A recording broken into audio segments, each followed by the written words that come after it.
The Photograph by Sefi Atta, read by Damien Lynch.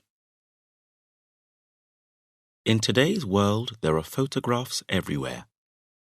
Web pages on the internet, magazines full of fashion and film stars, newspapers full of photos of war and sport, places and people from other lands.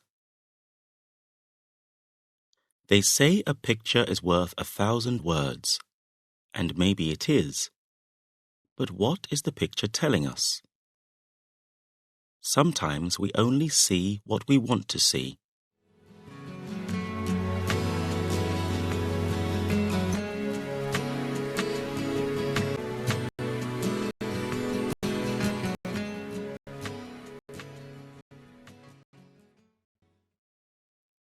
Make a picture in your mind.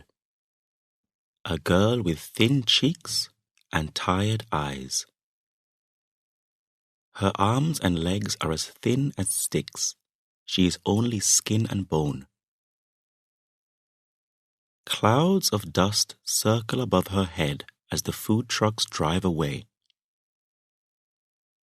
Their wheels leave marks on the dry ground, and soon only the marks show that the food trucks came to the village and left.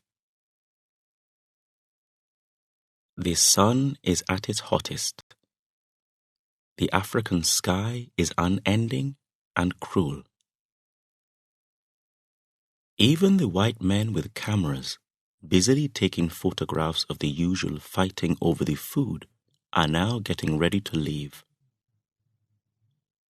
They pack away their cameras, jump into their cars, and drive quickly away to cool, modern hotels in a city miles away.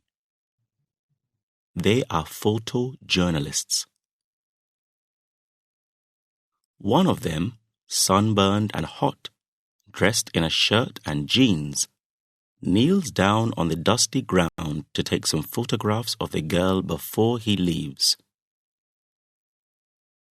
In the pocket of his shirt is a protein bar, soft from the sun, uneaten, untouched, forgotten.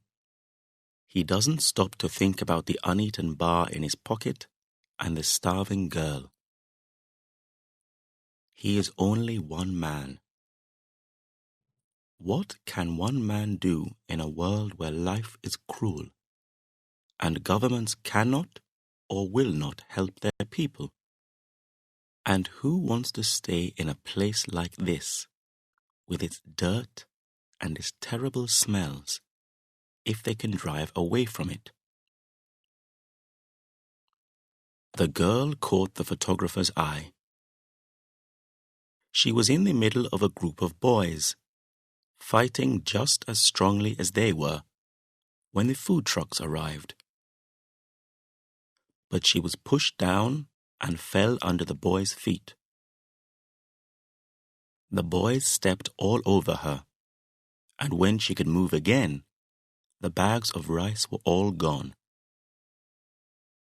She stayed there, red-eyed, moving her fingers slowly over the dusty ground.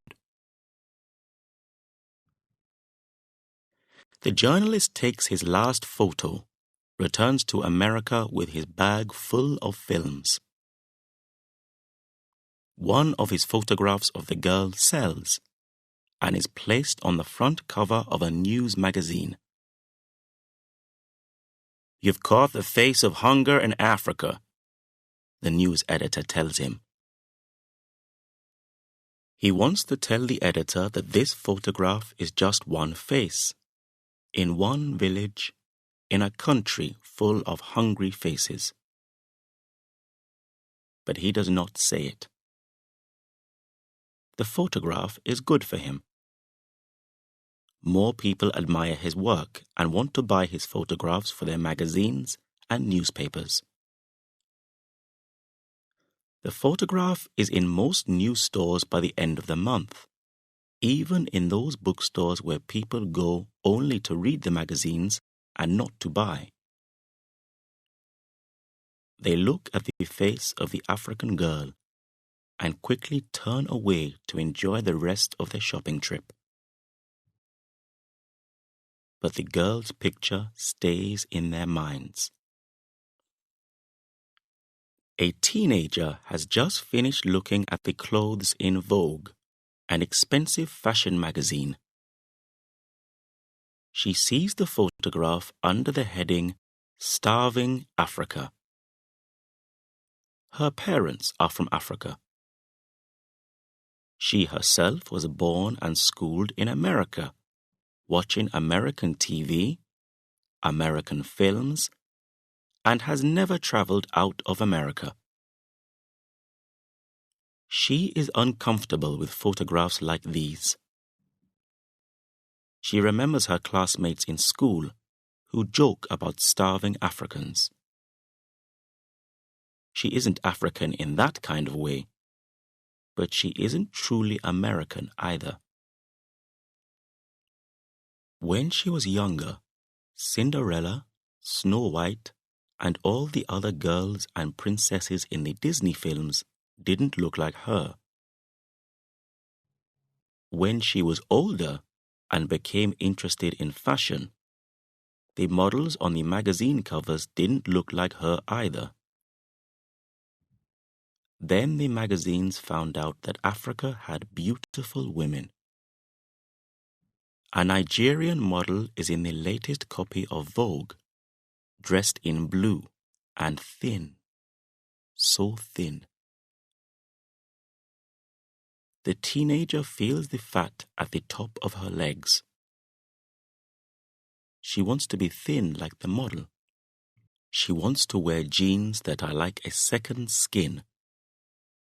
She wants a photograph of herself with cool, unsmiling eyes like the Nigerian model.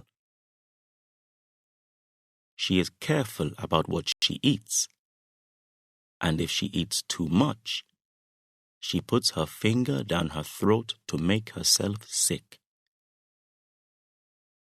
Why does our world have people who starve and people who decide to starve themselves?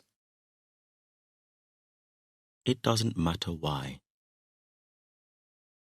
The hunger inside this teenager is real. So she stares at the girl in the photograph, does not think about the dry, dusty, hungry land behind her, and admires her cheekbones.